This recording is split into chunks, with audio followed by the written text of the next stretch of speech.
고백하겠습니다. 하나님 우리를 기뻐하십니다. 하나님 우리를 축복하십니다. 우리의 부족함과 우리의 연약함에도 불구하고 하나님 우리를 너무나 기뻐하시고 축복하심을 믿고 나아가는 모두가 되시기를 주님의 이름으로 축원합니다. 우리 20절 말씀 천천히 다시 읽겠습니다. 믿음으로 이삭은 장차 있을 일에 대하여 야곱과 에서에게 축복하였으며. 여기 보면 이삭이 장차 있을 일에 대하여 두 아들 야곱과 에서를 축복하였다 이렇게 말씀하고 있습니다. 그런데 이 아버지 이삭의 축복대로 야곱과 에서의 인생이 달라지는 것을 볼 수가 있습니다. 그만큼 영적인 가장의 축복에는 하나님의 권위가 함께하여 준다는 거예요. 반대로 이제 노아 같은 경우에 화가 나서 자신의 세 아들 중 하나인 함의 자손을 저주하지 않습니까? 나중에 보면 함의 자손인 가나안 족속들이 기브온 족속들이 이 이스라엘 12지파의 노예 생활을 하게 되는 것을 볼 수가 있어요. 그래서 집안의 영적 가장들은 정말 자손들을 언제나 축복할 줄 아는 모두가 되시기를 주님의 이름으로 축원합니다. 아무리 기분 나쁜 일이 있어도 아무리 속상한 일이 있어도 노아처럼 그렇게 잘못된 저주를 말한다면 그 저주가 우리의 자손들에게 우리의 후손들에게 임할 수가 있어요. 그러니까 혹시라도 여러분들이 여러분의 자녀를 화가 났다고 해서 분이 났다 그래서 저주한 것이 있다면 회개하고 취소하세요. 회개하고 취소하시고요. 하나님, 내가 정말 실언을 행했습니다. 내가 정말 화가 나서 실언을 말했습니다. 나의 악함을, 나의 어리석은 입술을 용서하여 주옵소서 기도하시고요. 정말 십자가의 붉은 피로 나의 잘못 뿌린 입술의 씨앗들을 정결케 하여 주옵소서, 깨끗게 하여 주옵소서, 씻어 주옵소서 기도하시고요. 다시금 축복의 말로 축복의 씨를 뿌리는 여러분 모두가 되시기를 주님의 이름으로 축원합니다. 여러분들은 항상 영적인 가장으로서, 영적인 가장이라는 것은 꼭 아빠만 이야기하는 게 아니에요. 어느 집은 아빠가 안 믿을 수도 있죠. 그러면 믿는 엄마가 영적인 가장일 수가 있고요. 엄마 아빠 다 안 믿어요. 그러면 믿는 딸이 영적인 가장일 수도 있겠죠. 하여튼 그 가정에 영적인 가장이 자신의 가족들을 자꾸만 입술로 축복할 수 있어야만 합니다. 그럴 때 아름다운 축복의 결실이 맺혀지게 되는 거예요. 여러분 정말 입을 열어 여러분의 가족들을, 여러분의 자녀들을 축복할 줄 아는 모두가 되시기를 주님의 이름으로 축원합니다. 자, 그런데 여기 가만히 성경을 좀 자세히 살펴보면 두 아들인데 야곱은 많이 축복하고 에서는 적게 축복하는 것을 볼 수가 있어요. 우리 창세기 27장 참고 구절 보겠습니다. 에서가 이르되 그의 이름을 야곱이라 함이 합당하지 아니하니까 그가 나를 속임이 이것이 두 번째니이다. 전에는 나의 장자의 명분을 빼앗고 이제는 내 복을 빼앗았나이다. 또 이르되 아버지께서 나를 위하여 빌 복을 남기지 아니하셨나이까.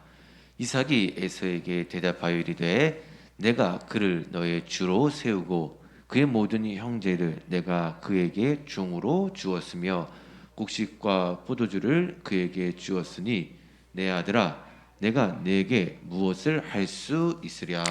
그러니까 이삭이 야곱에게 축복을 담뿍 다 퍼부어 주었다는 거예요. 그래서 에서에게는 더 이상 빌 복이 남아있지 않다 이렇게 말씀하고 있는데 그 이유가 뭐예요? 36절 다시 보겠습니다. 시작.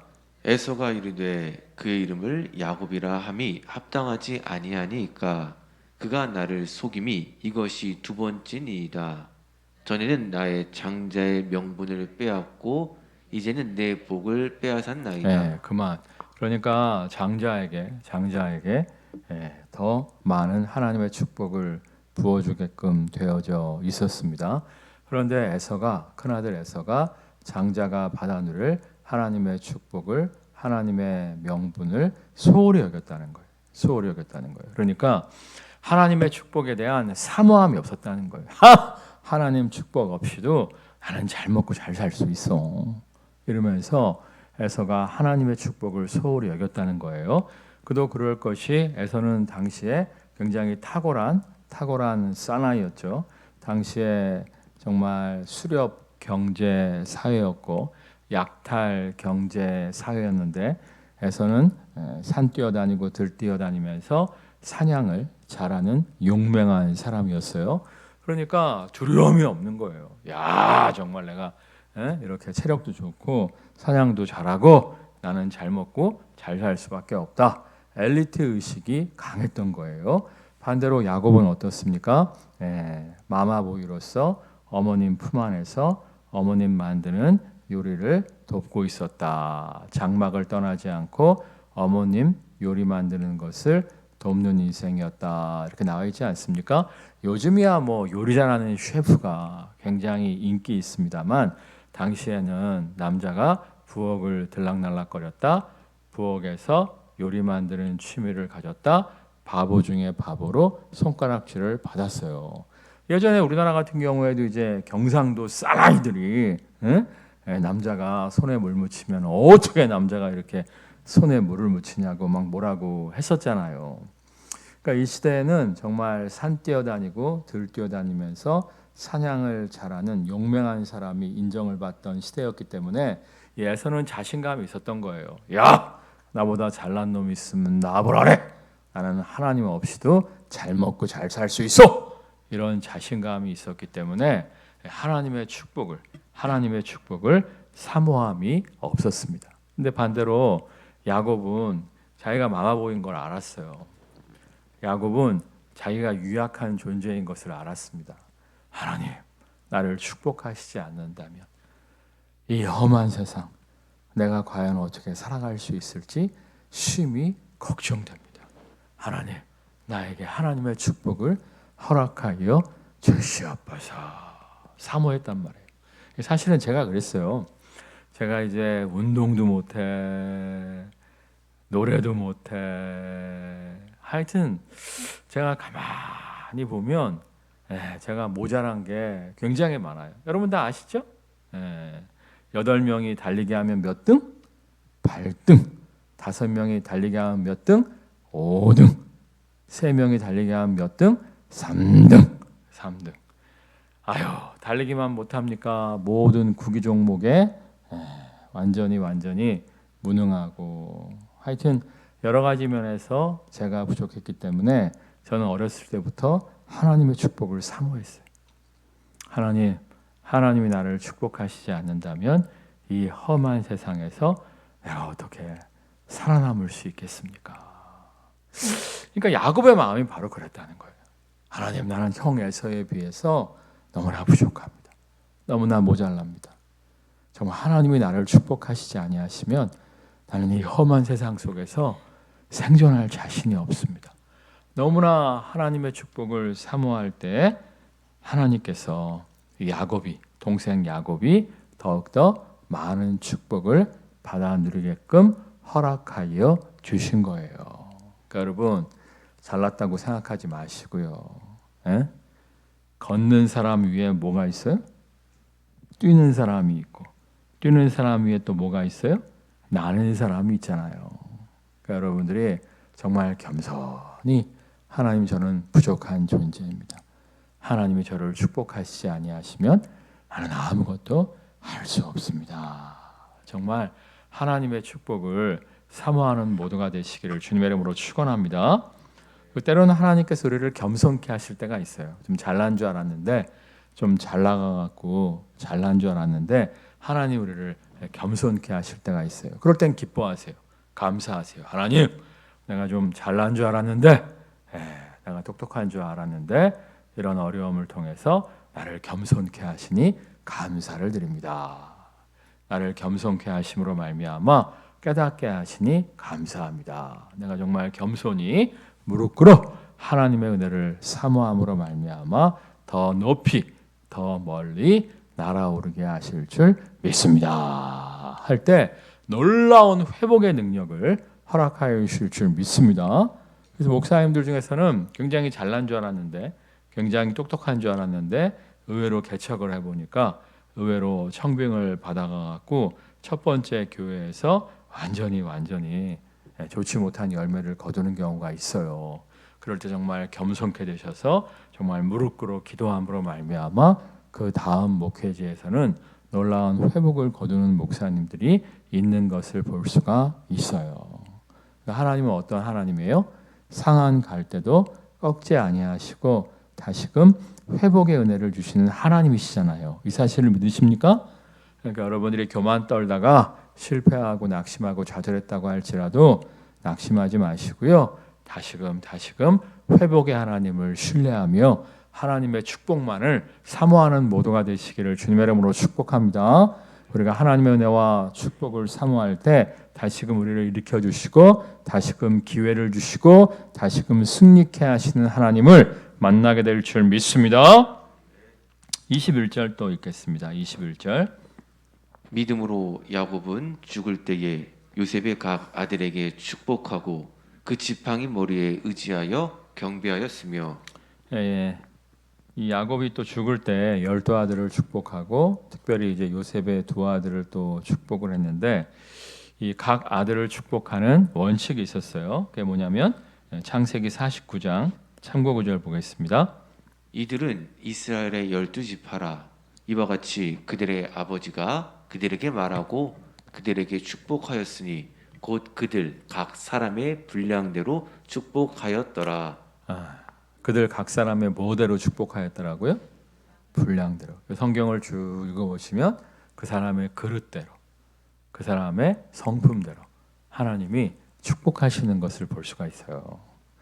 그러니까 이렇게 성경을 읽다 보면 예수님이 갈릴리에 무식한 어부들을 불러서 제자로 사용하시잖아요.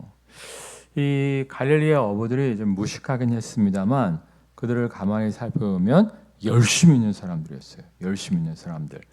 왜냐하면 이제 성경을 자세히 살펴보시면 그들이 예수님의 제자가 되기 전에 먼저 세례 요한의 제자로서 이스라엘 회복운동, 회개운동, 메시아 운동에 동참했던 것을 볼 수가 있어요. 그러니까 세례 요한이 회개하라! 천국에 가까웠느니라! 선포하면서 회개의 말씀을 선포하면서 회개할 때 하나님이 정말 메시아를 보내주셔서 이 땅에 하나님의 나라, 천국이 도래하게 하실 것이다 선포를 했잖아요. 그거를 사모했던 갈릴리의 어부들이 이 세례 요한을 찾아가서 세례 요한의 제자로서 먼저 활동을 했다고요.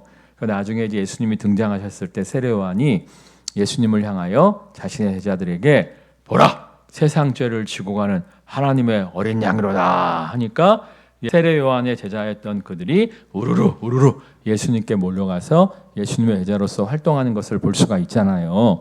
자, 그러니까 처음에 갈릴리 어부들이 어부만 하고 있던 것이 아니라 어부의 역할을 감당하면서 누구의 회개 운동에, 누구의 메시아 운동에, 누구의 하나님 나라 운동에 동참했다고요? 세례 요한. 근데 세례 요한의 활동 부대는 어디였어요? 예루살렘 옆에 있는 유다 광야였단 말이에요. 근데 이 어부들의 활동 무대는 어디였죠? 갈릴리였어요. 갈릴리는 이렇게 위쪽에 있고 유다 광야는 이 밑쪽에 있는 거예요. 이 왕복하려면 한 3일 정도 거리가 걸려요. 그러니까 왕복에만 3일이고 여기서 일 내려놓고 이쪽 유다 광야까지 와갖고 같이 또 2, 3일은 또 막 회개 운동, 메시아 운동, 하나님 나라 운동을 펼쳤을 거 아니겠습니까? 그리고 또 돌아갔을 거 아니에요. 그러니까 한 이틀만 유다 광야에 머물렀어도 왕복 거리 3일 치면 5일이야, 5일. 그러니까 한 달에 한 주 정도는 시간을 낭비하면서 어업을 내려놓고 이 메시아 운동에, 회개 운동에, 세례 요한의 운동에 동참했던 사람들이었어요. 그러니까 그 열심을 보시고 예수님이 그들을 자신의 제자로 허용하여 주신 거예요. 그러니까 열심 없는 사람들은 주님의 제자로 쓰임 받을 수가 없었던 거예요. 그냥 무식쟁이 어부들을 아무나 그냥 부르신 것이 아니라 무식쟁이 어부임에도 불구하고 하나님 나라를 사모하면서 메시아의 오심을 사모하면서 자신의 시간을 투자해서, 그러니까 생업을 내려놓은 거죠. 생업을 내려놓고 자신의 시간을 투자해서 하나님 나라 운동에 동참할 줄 알았던 어부들을 부르셨다는 거예요. 이 사도 바울도 마찬가지 아닙니까? 사실 이제 예수님의 12제자가 아니었음에도 불구하고 사도 바울이 이방인의 사도로 막 쓰임을 받잖아요. 그 이유가 뭐예요? 사도 바울은 히브리어, 예루살렘 사람들이 쓰는 언어만 잘 쓰는 것이 아니라 그 당시 헬라어, 요즘 말로 이야기하면 세계 공용어인 영어를 얘기하는 거죠. 영어. 당시에는 헬라어, 그리스어가 이제 만국 공용어로 사용이 되어졌습니다. 그러니까 헬라어에 능통했고 헬라 철학에 굉장히 능통했단 말이에요. 그러니까 구약 성경만 잘 아는 것이 아니라 이방인의 사도로 쓰임 받기 위해서 이방인들의 문화에 능통한 사람이었다는 거예요. 요즘 말로 이야기하면 한국말만 잘하는 게 아니라 영어도 잘했다는 거야. 그러니까 하나님께 사도 바울을 들어서 이방인의 사도로 사용하신 것이지, 사도 바울이 헬라어 할 줄 몰랐으면, 헬라 문화를 제대로 알지 못했다면 이방인의 사도로 사용하실 수는 없었던 거죠. 허드슨 테일러도 마찬가지 아닙니까? 제가 이제 지난 주일에 허드슨 테일러를 이야기했는데, 허드슨 테일러가 의사의 조수로서 의술을 연마를 한 거 아니에요. 그러니까 정말 중국에 갔을 때 의술을 막 베풀어 주니까 중국인들이 마음문을 열고 허드슨 테일러가 전파하는 복음을 수용할 수가 또 있었던 거 아니겠습니까? 근데 허드슨 테일러가 굉장히 위대한 거 뭐냐면은, 이 당시에 선교사들이 좀 중국에 간 사람들이 좀 있었는데 그들이 다 중국의 해안가에서만 활동을 했어요. 그러니까 이제 영국 상선, 프랑스 상선, 이렇게 배들이 항구에 도착을 했을 때 그 배에서 내려서 그 항구 주변에서만 복음 전파 활동을 했다는 거예요. 이 머물러 사는 사람들도 있었는데 그 사람들도 중국 내륙으로는 들어가지 않고 이 해변가에만 머물러 선교 활동을 펼쳤습니다. 그 이유가 이제 두 가지가 있는데, 하나는 뭐냐면 내륙 지역으로 들어가 본 선교사가 거의 없어요. 두려운 거야.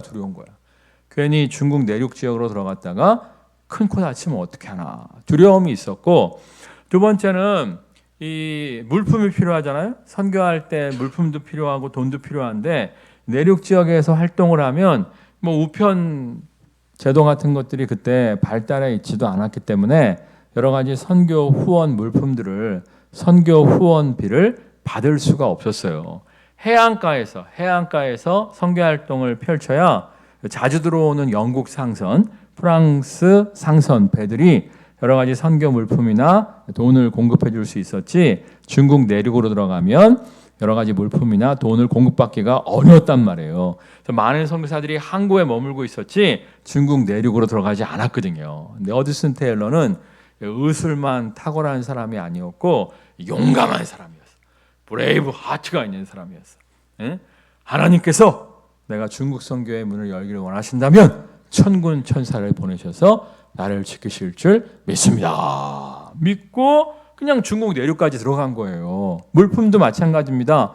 하나님이 이스라엘 백성에게, 출애굽한 이스라엘에게 아침에 만나, 밤에는 메추라기, 만나와 메추라기로 그들을 배불리 먹이신 것처럼 내가 선교하는 데 필요한 모든 물품들을 공급하실 줄 믿습니다. 믿고 들어간 거예요. 믿고 들어갔을 때 하나님께서 정말 어느 중국 마을에 가서 막 의술을 베풀어주면 그들이 고맙다고 막 이렇게 막 여비를 챙겨주고, 예상치 못했던 물질의 도움 가운데 허드슨 테일러가 사역을 잘 감당할 수가 있었어요. 그러니까 허드슨 테일러도 일단 의술을 준비했지. 그 다음에 또 용감한 마음, 믿음이 있었기 때문에 그가 중국 내륙에 들어가서 예수 그리스도의 복음을 전파할 수가 있었던 거죠. 요 가까운데 사는 젊은 목사님이 뭐 나도 젊지만 저보다 한 6, 7살 어린 목사님이 계신데 그 목사님이 이제 상가 2층에서 목회를 하고 계시는데 주인이 5년 지났다고 월세를 자꾸 올린다는 거예요. 원래 임대차 보호법이 5년 지나면 월세를 막 올릴 수 있거든요. 상가교회인데 월세를 막 올린다는 거야. 그리고 1층에 어떤 업체가 들어왔는데 2층이 교회인데 별로 썩 아름답지 못한 업체가 들어왔어요. 그래서 제가 목사님 기도합시다. 목사님 기도합시다. 옮겨야겠어요. 옮기는 게 좋을 것 같습니다. 물어봤더니 보증금 액수가 적더라고. 그 액수를 이렇게 옮기기가 쉽지 않아요. 그래서 내가 기도합시다. 기도합시다. 하나님이 역사하실 겁니다. 그랬어요. 그렇게 얘기한 게 한 달도 안 지난 것 같아. 한 달 됐나? 근데 이번에 교단에서 10억을 출자해 갖고 이제 어려운 교회들이 성전 이전이나 뭐 성전 리모델링을 할 때 지원을 해준다는 거예요. 우리 교회는 해당 사항이 있을까요? 없을까요? 우리 교회가 신청하면 욕먹어요. 나는 그 기사를 보고 너무 반가운 거야. 10억이에요, 10억. 그러니까 10억을 한 교회에다 준다는 건 아니고 적게는 5천만 원, 많이는 1억 이렇게 준다는 거예요. 그러니까 그 교회가 어느 정도 보증금이 있으니까 만약에 5천만 원만 받아도 옮길 수가 있다고. 1억 받으면 할렐루야 굿 땡큐고. 그래서 야 목사님 그 기사 맞습니까 말이야. 정말 내가 기도하자고 했는데 하나님이 이렇게 역사하시네요. 당장 그 담당자한테 연락을 하세요. 그랬어요. 그랬더니 나보고 해달라는 거예요. 아니 목사님이 하셔야지, 당사자가 하셔야지. 그랬더니 자기가 연락을 했다가 빠꾸 맞으면 어쩌냐는 거야. 그래서 일단 목사님이 연락을 하시고, 내가 선배님, 담당자가 내가 아는 선배예요. 선배님, 그 목사님 연락 받으셨죠? 받았어. 그 목사님 참 괜찮은 목사님이에요. 형님이 좀 힘써 주셨으면 좋겠습니다. 이렇게 거드는 것이 모양새가 좋은 거지. 내가 전화 걸어갖고 우리 동네에 어떤 교회 하나 있는데요. 이게 말이 안 되는 거잖아요. 당신이 먼저 전화를 해라. 그리고 당신의 상황을 쫙 말을 해라. 그러면 내가 그 다음에 전화를 넣겠다. 그래도 될까요?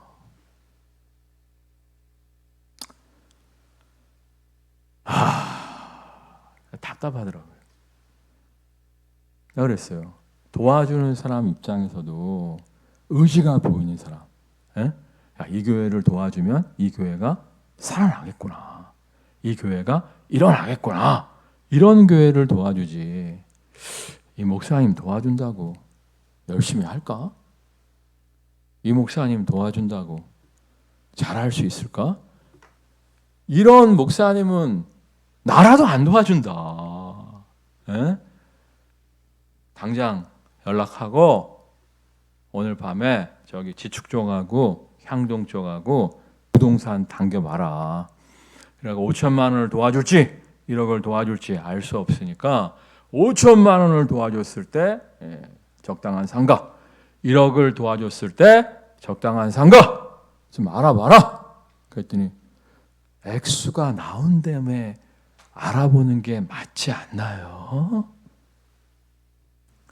아니 액수가 얼마가 나올지 어떻게 아느냐. 지원자가 많으면 목사님보다 더 열정적으로 도와달라고 하는 교회가 있으면 거길 더 많이 도와줄 수도 있는 거고, 5천만 원을 받을지 1억을 받을지는 마지막 순간에 뚜껑 열릴 때 알 수가 있는 거다. 그러니까 5천만 원 더 플러스 됐을 때 괜찮은 상가, 1억 플러스 됐을 때 괜찮은 상가 두루두루 알아보고 있어야 또 상가들이 또 목사님을 마냥 기다려주는 게 아니다. 여러 군데를 알아보고 딱 있어야 한두 개 나가도 세네 개를 붙잡을 수 있는 것이지. 돈 결정되고 그때 찾아보면 다 나가 있다. 다 나가 있다. 그러면서 내가 이제 예전에 동기 목사님 이야기를 했어요. 예전에 동기 목사님이 그때도 이제 총회에서 그 친구에게 1억을 대주기로 했어요. 원래 있었는데 1억을 더 대줘갖고 더 좋은 곳으로 옮기라고 했는데 어디 괜찮은 데가 있대. 내가 그랬어요. 야, 가게라도 쳐놔. 아유, 그랬다가 1억 못 받으면 어떡하니. 최고 금액이 그때도 1억이었고 그 다음이 5천만 원이었거든요. 가게라도 쳐놔. 그랬더니 그랬다가 1억 못 받으면 어떡하냐는 거야. 응? 야, 근데 그 장소가 정말 좋은 장소야. 그 장소 놓치면 너 진짜 안 돼. 응? 너 정말 그 장소를 잡기 위해서는 가계약금 걸어놔. 야, 가계약금 100, 200 잊어먹는 거 너무 아까워하지 마. 야, 만약에 가계약 쳐놨다가 100, 200 잊어먹으면 내가 책임질게. 내가 그렇게까지 얘기를 했어요. 근데 100, 200이 아까워갖고 가계약을 안 쳐놨어. 그러고 나서 1억을 후원받을 수 있게끔 결정이 났네. 그리고 이제 찾아보니까 거기는 다른 교회가 벌써 채갔지. 그래갖고 아파트에서 좀 상당히 먼 데를 얻었어요. 내가 이전 예배 드리러 딱 갔었는데, 야, 이 장소는 텄는데, 이 장소는 아닌데, 결국에 3년 만에 문 닫았어요. 딱 보면서 무슨 생각을 하냐면 기회의 문이 열려도 안 잠든 사람들이 있어요. 너무 점잖아. 너무 논리적이야. 야성이 없어. 야성이 없어. 그래갖고 기회의 문이 열려도 놓치는 사람이 많아요.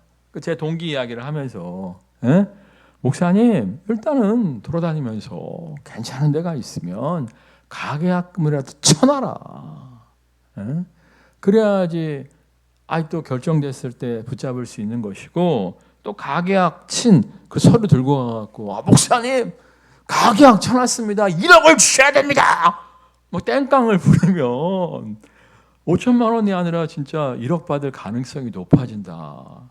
그렇게 점잖게 목회에서는 열매가 없다. 그리고 전화를 끊었어요. 끊고 내가 사실 지금은 되게 부드럽게 얘기했는데 사실 전화로는 좀 야단을 좀 쳤거든요. 목사님 정신 차려라. 뭐 좀 이렇게 얘기를 했거든. 미안하더라고 또 아무리 후배지만. 내가 또 점잖게 카톡을 쳐줬지. 구하라 주실 것이요, 찾으라 찾을 것이요, 문을 두드리는 자에게 열어주신다고 말씀하셨습니다. 두드리세요. 두드리세요. 그랬더니 아멘. 왔는데 모르겠어. 전화를 드렸는지 부동산을 찾아가 봤는지 모르겠어. 근데 나도 더 이상 도울 마음은 없어요. 전화할 용기 하나 없다? 부동산 돌아다니는 열심 하나 없다? 그런 목사는 도와줘봤자 돈 낭비인 거예요. 돈 낭비. 내가 안타까운 건 뭐냐면 막 하면 그렇게 얘기하는 사람들이 있어. 오르지 못할 나무는 뭐 하라고? 그건 우리나라 속담이고 성경은 그렇게 얘기하고 있지 않잖아요. 내게 능력 주시는 자 안에서 내가 모든 것을 할 수 있느니라. 아멘? 할 수 있거든이 무슨 말이냐? 있는 자에게는 능치 못할 것이 없느니라. 이게 성경이지. 오르지 못할 나무는 쳐다보지도 말라. 이거 성경 아니에요. 근데 우리가 성경을 붙잡아야 돼요. 세상 가치관을 붙잡아야 돼요. 그렇죠. 근데 오르지 못할 나무는 쳐다보지도 말라 그랬어. 그거 아니라니까. 할 수 있거든이 무슨 말이냐? 믿는 자에게는 능치 못할 것이 없느니라 말씀하신 주님, 불가능을 가능케 하시는 주님, 죽은 나사로도 살리신 주님, 역사하실 줄 믿습니다. 할 때 문도 열리는 거지. 아멘? 그러니까 시간이 없어갖고 이 창세기 49장을 여러분과 함께 다 못 읽었는데 쭉 읽어보면 그들의 성품대로, 그들의 그릇대로, 그들의 믿음대로 하나님이 그들을 축복하시는 것을 볼 수가 있어요. 그러니까 여러분들이 축복을 안팡지게 받고 싶으면 어떻게 해야 돼요? 그릇을 키워야지. 따라하겠습니다. 내 입을 넓게 열라. 내가 채우리라. 응, 입을 넓게 열어야 하나님이 채워주시는 거지. 입을 그만큼. 아우 답답해. 안 되면 어떻게 하죠? 안 주면 어떻게 하죠? 그거 어떻게 알아? 일단 두드려 봐야지. 헤딩을 해봐야지. 어떻게 알아? 어? 내가 그래갖고 아이고 부흥이 안 되는 이유가 있나 보다. 그런 생각이 좀 들더라고. 여러분 정말 믿음의 분량을 키울 줄 아는 모두가 되시기를 주님의 이름으로 축원합니다. 또 이런 속담 있죠. 송충이는 뭐라고? 그것도 성경이에요, 아니에요?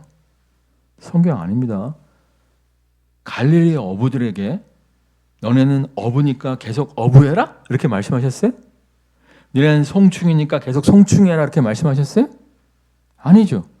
이제부터는 너희가 사람 낚는 어부되게 하리라 말씀하셨잖아요.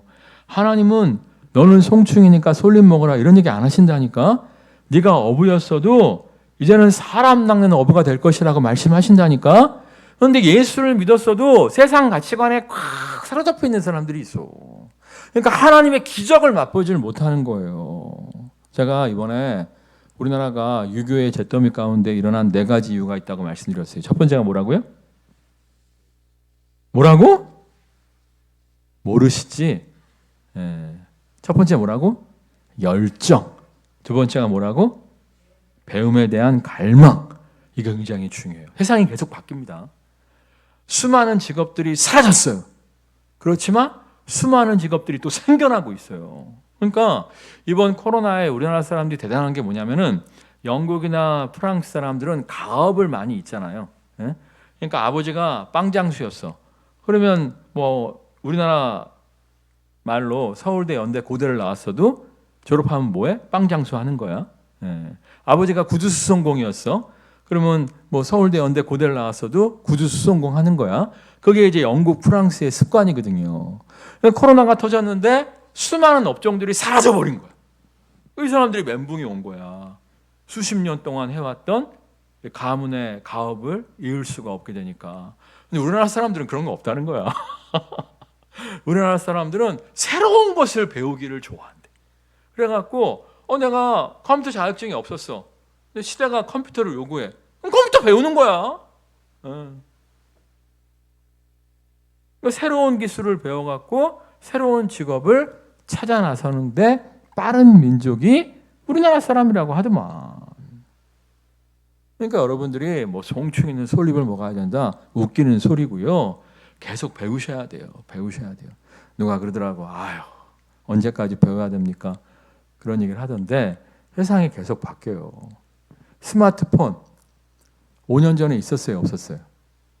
있었나? 10년 전에 있었어요, 없었어요? 그때는 없었죠. 10년 전에는 없었던 것 같아. 근데 스마트폰 안 배우면 돼요, 안 돼요? 스마트폰 안 배우면 살아갈 수 있어요, 없어요? 없죠? 내가 몇 년 전에 우리 아버지하고 한참 싸웠어. 아버지, 이제는 스마트폰으로 바꾸십시오. 아, 됐다! 아버지, 스마트폰으로 바꾸십시오. 아, 됐다! 아버지, 이제는 스마트폰으로 바꿔야 돼요. 나 그거 필요 없다! 한참 싸웠어. 그래갖고 이제 몇 년 전에 하여튼 스마트폰으로 바꿔드렸거든요. 아, 요즘 잘 갖고 노세요. 네. 어디 식당에 가면 밥 먹기 전에 탁 찍으시고 네? 사람들 밥 먹는 거 탁 찍으시고 카톡으로도 막 보내시고 네? 그거 안 배웠으면 어떨 뻔했어. 배워야 된다니까. 그러니까 여러분들이 축복을 왜 안 해주시냐 그러지 마시고요. 여러분의 분량을 좀 넓히세요. 나는 이게 꿈이 야무진 게 90 이상까지 하나님께 쓰임받고 싶거든요. 그러려면 내가 이 변화의 흐름을 읽어야 돼. 그래야지 이제 알 수가 있는 거거든요. 그래서 어제도 내가 이제 앞으로 미래의 교회의 모습이 어떻게 바뀌어질 것인가 외국에서 이렇게 조사한 연구 논문을 읽었는데 너무 감사하더라고. 왜 감사하냐면 요즘에 마음에 상처 입은 사람들이 많대. 그래서 교회가 메디컬 처치가 돼야 된대. 그러니까 치유하는 교회가 돼야 된다는 거예요. 진짜 뭐 교회에서 병원을 해야 된다는 게 아니라 상한 심령을 치유하는 교회가 돼야 된다는 거예요. 근데 여러분이 내 사무실에 와보시면 알겠지만 제가 이제 독서 다이가 있어요. 이렇게 책을, 목이 아파서 책을 좀 높게 보려고 독서 다이 이렇게 갖다 놨는데 독서 다이 끝에다가 내가 붙여놓은 게 있어요. 재작년부터. 예배 가운데 영혼 육이 치유됨으로 말미암아 건강한 삶, 행복한 삶을 살아가는 참 좋은 교회 성도들 되게 하여 주옵소서. 우리 금요심야 때도 항상 얘기하잖아. 예배 가운데 영혼 육이 회복됨으로 말미암아 쓰임 받는 인생 살게 하여 주옵소서. 회복, 치유 똑같은 말이거든. 제가 코로나가 터지면서 마음에 상한 심령들이 많은 것을 보고 깨어지는 가정들, 하여튼 힘들어하는 사람들 너무 많이 보면서 정말 영혼 육의 치유가 필요하다. 이렇게 내가 써놓고 기도하고 있었는데 아니 외국 논문에서 전 세계 코로나를 보는 외국 논문에서 앞으로 교회는 메디컬 처치가 돼야 된다는 거야. 그 내가 시대의 흐름을 앞서서 읽은 거예요, 못 읽은 거예요? 그 내가 나한테 놀란다니까. 오 하나님, 제가 어떻게 이렇게 시대의 흐름을 읽을 수가 있겠습니까? 너무 감사하고. 그리고 내가 이제 요즘에 그런 설교 많이 하잖아. 여러분 늙었다고 생각하지 마십시오. 나는 늙었다, 나는 늙었다, 나는 늙었다 하면 점점 더 늙습니다. 정말 마지막 순간까지 쓰임받는 인생을 추구해야 됩니다. 뭐 이런 얘기 많이 하잖아요. 그런데 그 논문에서 또 이렇게 얘기하더라고. 이제는 액티브 시니어의 시대가 왔대. 이게 무슨 얘기냐면 요즘 MZ세대들은 어디로 튈지 모른대. MZ세대들은 어디로 튈지 모르기 때문에 걔네들은 솔직히 돌봄의 대상이지 걔네들이 미래교회를 책임질 수 없대. 앞으로 20, 30년 후에 미래교회를 책임지는 사람들은 누구냐면 액티브 시니어, 지금의 중년이라는 거예요. 중년. 지금의 중년들이 60, 70이 돼도 체력이 좋기 때문에 정말 예수님 오시는 그날까지 전 세계 교회를 책임지는 사람들은 MZ세대가 아니라 50대, 60대, 70대 액티브 시니어가 미래교회를 책임진다는 거야. 그러니까 내가 굉장히 감동을 받았어요. 하나님, 제가 시대의 트렌드를 잘 읽어내고 있군요. 너무 감사합니다. 근데 내가 시대의 트렌드를 어떻게 읽었을까요? 졸다가 읽었을까? 네? 가만히 있는데 메디컬 처치가 되라 뭐 이렇게 하나님 말씀하셨을까? 그렇지 않지.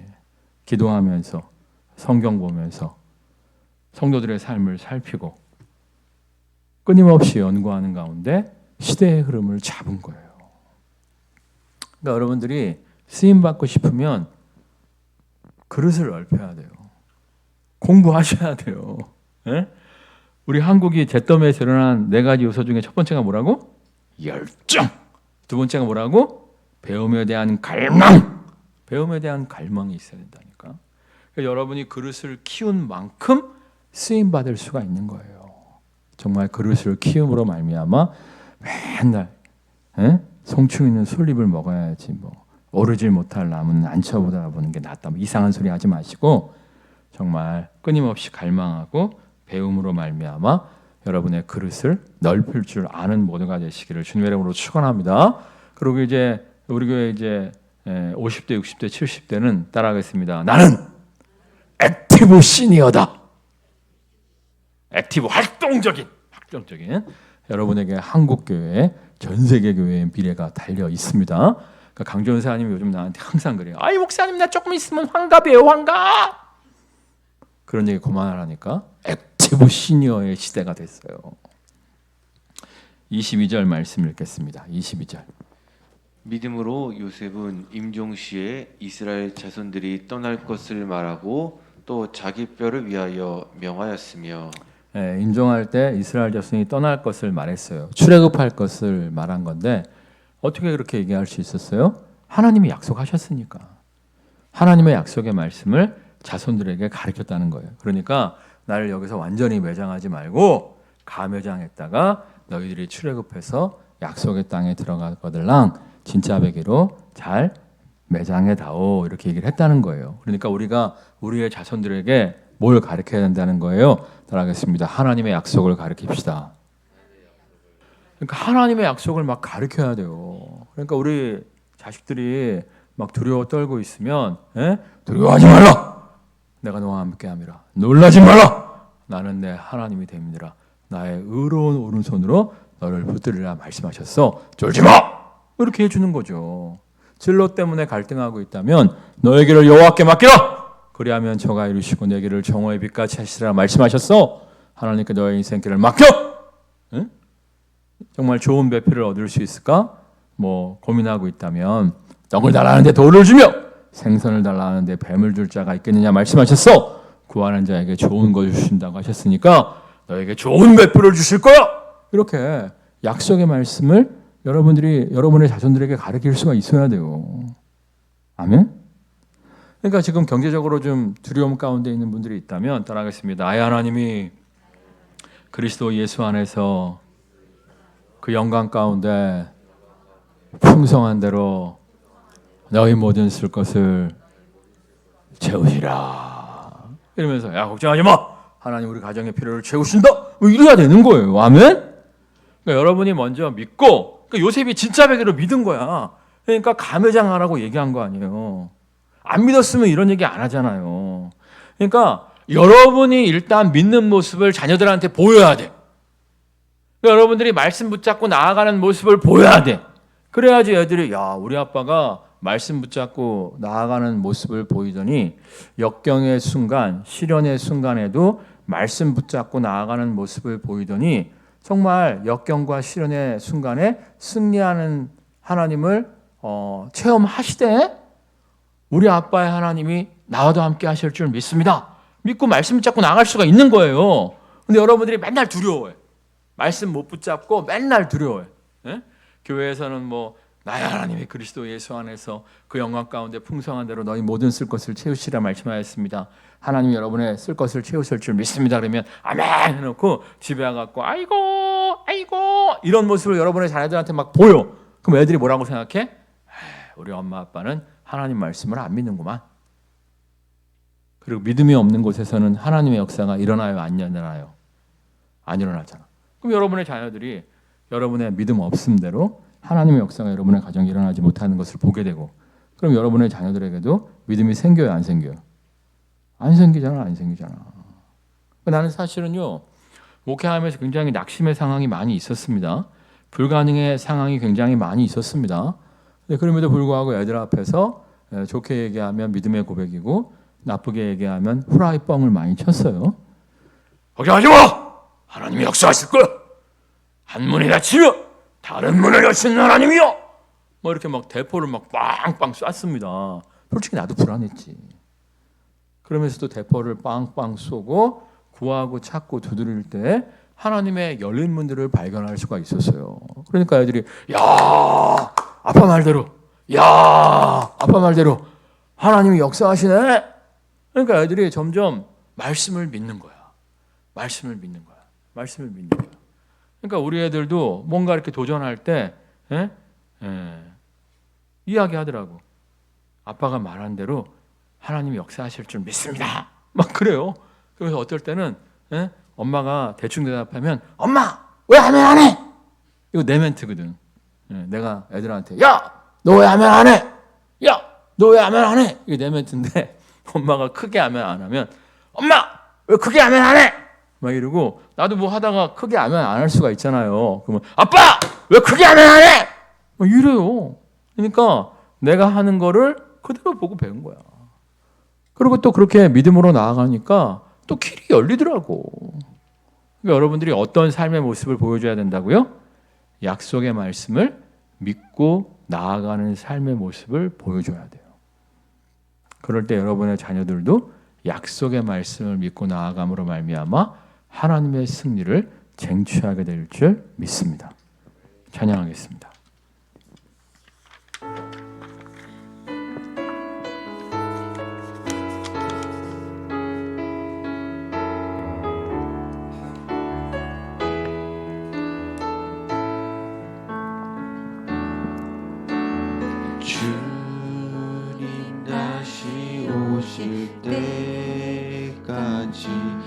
나는 이 길을 가리라.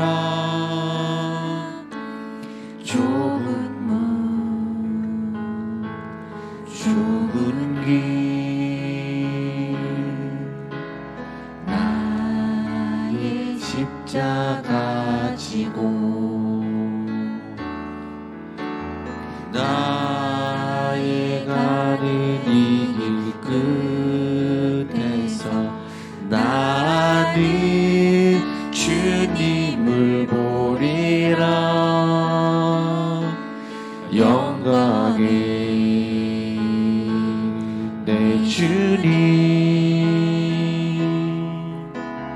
나를 맞아주시리. 주님 다시 오실 때까지 나는 일어나 달려가리라. 주의 영광 온 땅 덮을 때 나는 일어나 노래하리. 내 사모하는 주님 온 세상 구주시라. 내 사모하는 주님 영광의 왕이시라.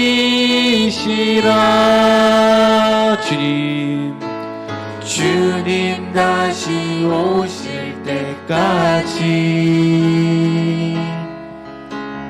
나는 일어나 달려가리라. 주의 영광 온 땅 덮을 때 나는 일어나 노래하리.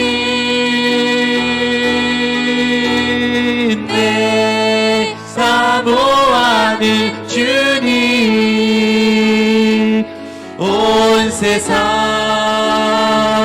구주시라. 내 사모하는 주님 영광의 왕이시라. 영광의 왕이시라.